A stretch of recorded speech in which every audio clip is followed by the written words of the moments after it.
చూస్ country delight, live better. ఇప్పుడే country delight యాప్ని download చేసుకోండి. ఇప్పుడు కన్నప్ప అంటే శివుడి భక్తుడు సార్. ఇప్పుడు చెప్పాలంటే మన ఫారెస్ట్లో కూడా చాలా న్యాచురల్గా కూడా తీయొచ్చు, మన నేటివిటీకి తగ్గట్టుగానే. ఎందుకని న్యూజిలాండ్లో సెట్ వేసి అంత భారీగా ఖర్చు పెట్టి తీయాల్సిన అవసరం? మీరు నాకు ఒక 100 రూపాయలు, 200 రూపాయలు, 300 రూపాయలు పెట్టి నా సినిమా చూడడానికి మీరు వస్తున్నారు.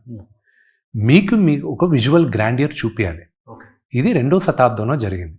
జరిగినప్పుడు పొల్యూషన్ లేని స్కై, అత్యద్భుతమైన green colour forest, crystal clear waters, ఇవన్నీ ఉండాలని నేను ఆశించాను. అండ్ నేను చూసిన అన్ని లొకేషన్స్లో this was the best. So I felt ఇది చూపించాలి. మీరు సినిమా చూసిన తర్వాత you will tell me extraordinary locations అని. You will love the locations. నేను ఎక్కడికి వెళ్ళి షూట్ చేస్తే ఏంటి, మీరు చూసేటప్పుడు బాగుందా లేదా. మన బ్రహ్మానందం అంకుల్ని ఎవరో ఇలాగే అడిగారు, సార్ లొకేషన్స్ అక్కడికి ఎందుకు వెళ్ళారు నాకు కదా. సరేరా, నువ్వు కన్నప్ప ఉండేటప్పుడు లొకేషన్స్ ఎలా ఉన్నాయి చెప్పు అని అడిగాడు.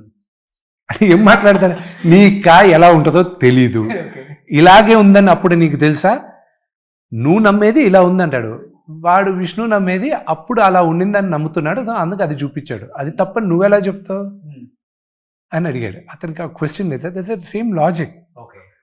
బ్రహ్మానందం అంకుల్ అక్కడికి వచ్చిందారని చెప్పారు, నాకు ఇప్పుడు అర్థమవుతుందిరా ఎందుకు ఇక్కడికి వచ్చి నువ్వు షూట్ చేస్తున్నావు అని. రేపు సినిమా చూసిన తర్వాత మీరు అంటారు. ఓకే, నాకు టీజర్ చూసినప్పుడు అర్థమైపోయింది. మేబీ ఇక్కడ మన ఈ రాజమండ్రి తర్వాత ఉన్నాయి కదా ఫారెస్ట్, ఆ పుష్ప ఇవన్నీ తీశారు. ఆ ఫారెస్ట్లో తీసిన దానికి ఇక్కడ ఫారెస్ట్లో తీసిన దానికి డిఫరెన్స్ ఏంటా అనే దానికి చూస్తే టీజర్ చూస్తే అర్థమైపోతుంది. మంది tropical forest, okay, I wanted more greenness, నా బ్లూ స్కైస్. నేను ఒకటే చెప్తున్నా, మీరు మూవీలో ఇదంతా గ్రాఫిక్స్ అది ఇది అని కొన్ని అనుకుంటారు. 0 గ్రాఫిక్స్. ఒక్క కైలాసం మాత్రమే, ఆ శివుడు పార్వతి నివాసం మాత్రమే CG. ఓకే, మిగతా అంతా న్యాచురల్ లొకేషన్స్.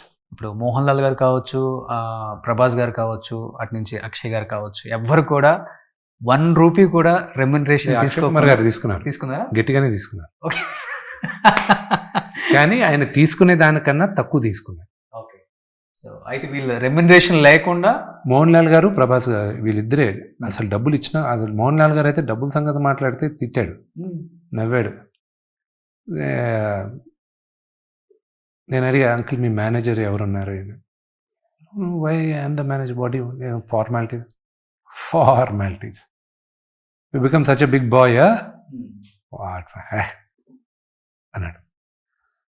ప్రభాస్ నేను ఎప్పుడైనా వెళ్ళి మాట్లాడాలనుకున్నప్పుడు టాపిక్ మార్చేస్తూ ఉండేవాడు. అది ఇది అని మారుస్తుంటే నేను నాన్నకు చెప్పా, ఇలా నాకు ఇబ్బందిగా ఉంది, ఎలా అడగాలో తెలియట్లేదు అసలు. నేను మాట్లాడు, నాన్నగారు ఏదో విష్ణుని చంపేస్తానని చెప్పండి, నాకు తెలుసు చంపేస్తానని చెప్పండి విష్ణుని ఇలాంటి పిచ్చి పిచ్చి వేషాలు వేసాడంటే. ఓకే, అది ఇది అన్న. గ్రేట్ కదా. గ్రేటా? That's what I'm saying. చేయాల్సిన అవసరం లేదు, అతను ఎంత అడిగినా ఇవ్వడానికి రెడీ. ఓకే, అసలు అతను కేవలం నాన్నగారి పైన ఉన్న ప్రేమ గౌరవంతో చేస్తున్నాడు, అందుకే అతనికి నేను రుణపడి ఉన్నా. ఓకే, సో ఈ సినిమాతో విష్ణు గారికి చెప్పలేనంత ఫ్యాన్ ఫాలోయింగ్. ఎందుకంటే నాన్నగారు అంటేనే కలెక్షన్ కింగ్ బాక్స్ ఆఫీస్ దగ్గర. ఆ తర్వాత దాన్ని కొనసాగించేది ఎవరు అనుకుంటే మీ సినిమాలు చాలా బాక్స్ ఆఫీస్ దగ్గర సూపర్ డూపర్ హిట్. డీ కావచ్చు, ఇవన్నీ అసలు మాకు నవ్వుకుంటాం. సో ఈ సినిమా మళ్ళీ అదే రిపీట్ అవుతుంది డెఫినెట్గా. కలెక్షన్ సినిమా పెద్ద హిట్ అవ్వాలి. కలెక్షన్స్ అనేటివి ఈరోజు కన్నప్ప ఎక్స్ అమౌంట్ కలెక్ట్ చేస్తే X+1 రేపు ఇంకో సినిమా కూడా కలెక్ట్ చేయొచ్చు. ఈరోజు హద్దు లేకుండా ఉంది. సినిమా బాగుంటే నువ్వు చిన్న సినిమా కాదు, పెద్ద సినిమా కాదు, లో బడ్జెట్ కాదు, మీడియం బడ్జెట్, హై బడ్జెట్ కాదు, ఇట్ విల్ జస్ట్ గో. ఇప్పుడు మోహన్ లాల్ గారిది ఎంపురాన్ 2 100 కోట్ల పైన బడ్జెట్ పెట్టారు, అది 200 కోట్లు కలెక్ట్ చేసింది. తుడరం అనేది ఆయన రెమ్యునరేషన్ కాకుండా నాకు తెలిసి ఒక 25 కోట్లు ఎంత అయి ఉంటుంది, అది 300 కోట్లు కలెక్ట్ చేస్తుంది. సబ్జెక్ట్ దమ్ము ఉండాలి, అంతేగాని అది ఎంత కలెక్ట్ చేస్తుంది అనేది లిమిట్ లేదు. సుమన్ టీవీలో మీ పర్సనల్ అండ్ బిజినెస్ ప్రమోషన్స్ కోసం కింది నెంబర్కి కాంటాక్ట్ చేయండి.